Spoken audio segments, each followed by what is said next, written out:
পেরেছি, কিন্তু মা বা বৃন্দাবনবাসীরা যদি কেউ লম্বোদরকে চিনতে পেরে যায় তাহলে? আপনি শুধু দেখতে থাকুন দাদা, আপনার গোপাল কি লীলা করে। জয় গোপাল, জয় গোপাল।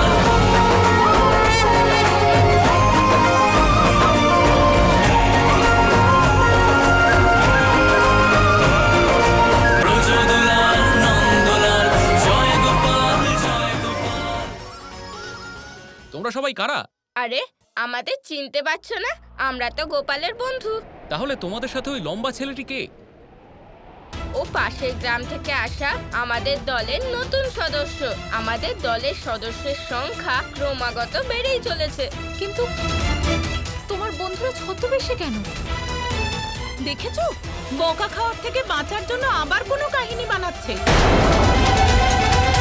তোমরা এরকম সেজে কেন এসেছো? এই বিষয়টা না জানলেও চলবে যে আমরা কেন সেজে এসেছি। আমরা সবাই একই ছদ্মবেশ ধারণ করেছি কারণ আমরা বোঝাতে চাইছি যে আমরা সবাই এক। আর নিশ্চিত রূপে আমাদের সবার মধ্যে ঈশ্বর বিরাজ করেন। বাবা, তোমরা তো মন্দির তৈরি করো, ঈশ্বরকে বিশ্বাস করো, পুজো করো। ঈশ্বরের একটি বৈশিষ্ট্য হলো ক্ষমা করা।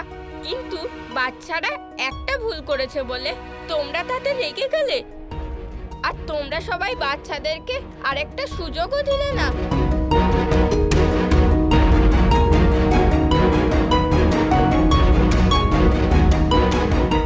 বাচ্চারা যখন বলছে তাহলে আমাদের শোনা উচিত, তাই না?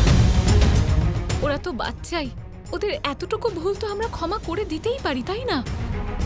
আর তাছাড়াও বাচ্চারা ঈশ্বরের আরেক রূপ, যার সত্য অসত্য, ন্যায় অন্যায়, ভালো খারাপ সবকিছুর অনেক ঊর্ধ্বে। ওদের ব্যবহার আর আমাদের ব্যবহারের মধ্যে তফাৎ কোথায়?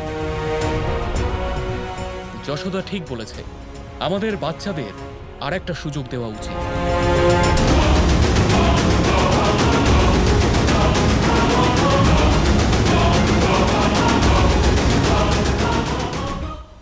তোমাদের সবাইকে আমরা যা বলছি সেটাই সত্য। আমাদের অন্তরে ঈশ্বর বিরাজ করেন, আর এই কথাটাই আমরা তোমাদের সবাইকে বলতে চাই। তোমরা চাইলে এই কথাটা আমরা প্রমাণও করতে পারি। আচ্ছা, তাহলে এই ব্যাপার। তবে ঠিক আছে, তোমাদের সবাইকে এমন কিছু প্রশ্নের উত্তর দিতে হবে যার ফলে প্রমাণিত হবে যে তোমাদের অন্তরে সত্যিই ঈশ্বর আছেন। তাহলে বৃন্দাবনবাসীরা, আপনাদের মনে যা প্রশ্ন আসছে আপনারা সেই সব প্রশ্ন আমাদের করতে পারেন। আমাদের উত্তর এটাই প্রমাণ করবে যে আমাদের সবার অন্তরে সত্যি ঈশ্বর বিরাজ করেন। প্রধান মশাই, আপনি ওদের কি প্রশ্ন করতে চান? এমন কোন প্রশ্ন যা শুনলে ওরা অবাক হয়ে যাবে, যে প্রশ্নের উত্তর ওদের কাছে নেই? তাহলে বাচ্চারা, সমস্ত বৃন্দাবনবাসীরা এক একজন করে তোমাদের প্রশ্ন করবে। তোমরা সবাই উত্তর দেওয়ার জন্য তৈরি তো? আপনারা শুরু করুন। সহজ প্রশ্ন দিয়ে শুরু করি। বাচ্চারা, প্রথম প্রশ্ন, বলো তো বৃন্দাবনবাসীরা কোন গ্রাম থেকে বৃন্দাবনে এসেছে? এ আবার কেমন প্রশ্ন করছে কাকিমা? সুদামা, প্রথমে তো সবাই আমাদেরকে সহজ প্রশ্নই করবে, যার উত্তর আমরা জানি। এটা খুব সহজ, গোকুল থেকে এসেছি। বৃন্দাবনবাসীরা প্রথমে গোকুলে বসবাস করত, কিন্তু গোকুলে একটা দুঃখজনক ঘটনা হয়, কারণ গোকুলে আগুন লেগে গেছিল। তাই গোকুলবাসীদের নিজেদের গ্রাম ছেড়ে চলে আসতে হলো, আর অন্য স্থান খুঁজতে খুঁজতে একটা সময় আমরা বৃন্দাবন এলাম।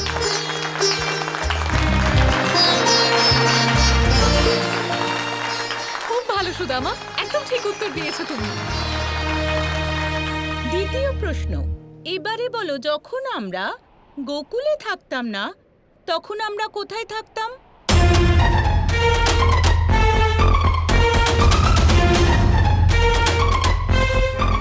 কি জানো না তো এই প্রশ্নের উত্তর? তাহলে এই নাটক বন্ধ করো। আর আমি উত্তর দিচ্ছি। হ্যাঁ হ্যাঁ পুত্র, বলো সবাইকে। আমরা যখন গোকুলে থাকতাম না তখন আমরা এই পৃথিবীতেই থাকতাম। আমরা সবাই ঈশ্বরের সন্তান। আমরা যে কোনো জায়গাতেই থাকতে পারি। এই সম্পূর্ণ বিশ্ব ব্রহ্মাণ্ড আমাদের বাড়ি। আমার মনে হয় যে আমরা তোমাদের সমস্ত প্রশ্নের সঠিক উত্তর দিয়ে দিয়েছি। তাহলে এবার কি বিশ্বাস করছো যে আমাদের অন্তরে ঈশ্বর বিরাজ করেন? না, এখনই নয়। এবার আমি আরো একটা প্রশ্ন করতে চাই। যদি সত্যি ঈশ্বরের অস্তিত্ব থাকে তাহলে ঈশ্বরের মাও আছেন। আর কথায় আছে না যে ঈশ্বরের আরেক রূপ মায়েরা হয়। তাহলে নিশ্চয়ই পৃথিবীর প্রত্যেক মায়ের মধ্যে ঈশ্বর বিরাজ করেন। তাহলে বাচ্চারা এবার বলো তো যে সর্বপ্রথম ঈশ্বর মায়ের জন্ম দিয়েছেন নাকি মা ঈশ্বরের জন্ম দিয়েছেন?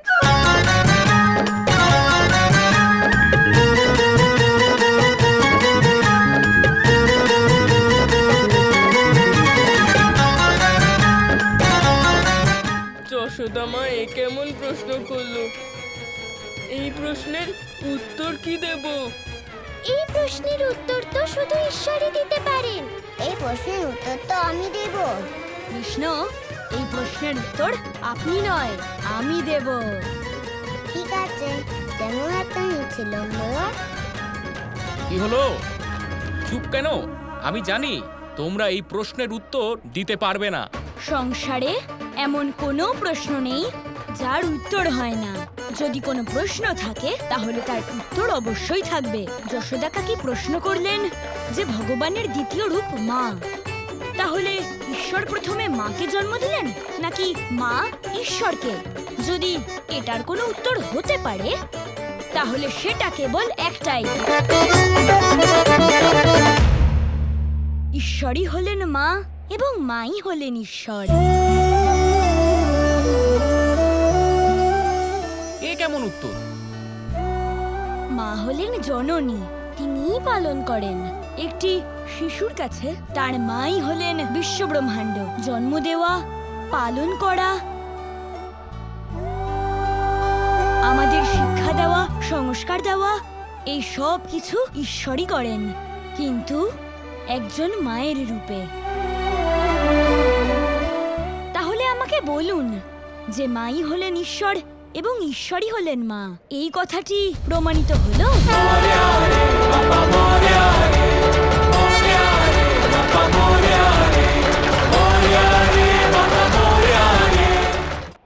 বিশ্বাসই হচ্ছে না।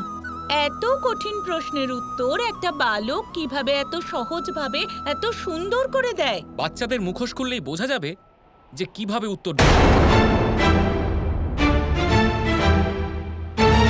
খুব ভালো বাচ্চারা, আমি তোমাদের উত্তর শুনে খুবই খুশি হলাম। তোমরা সবাই আমাদের সমস্ত প্রশ্নের উত্তর ভীষণই সুন্দরভাবে, সহজভাবে বুঝিয়ে দিয়েছ। আর আমি আশা করছি এরপর আর কোনো বৃন্দাবনবাসীর মনে কোনো প্রকার সন্দেহ নেই।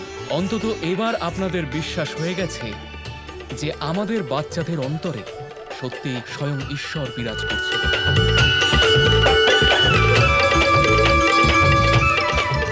আর আপনাদের নিশ্চয়ই এটাও বিশ্বাস হয়ে গেছে যে আমাদের বাচ্চারা কখনোই দুর্ব্যবহার করতে পারে না।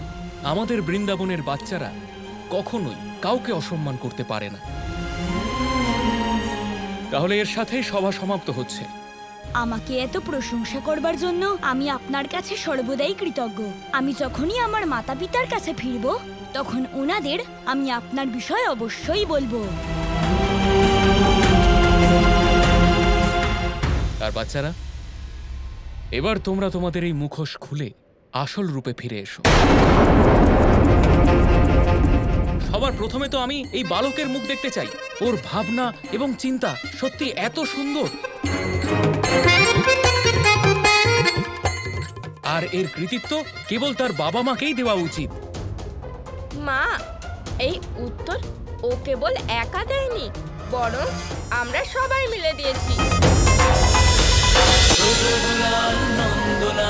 জয় গোপাল জয় গোপাল।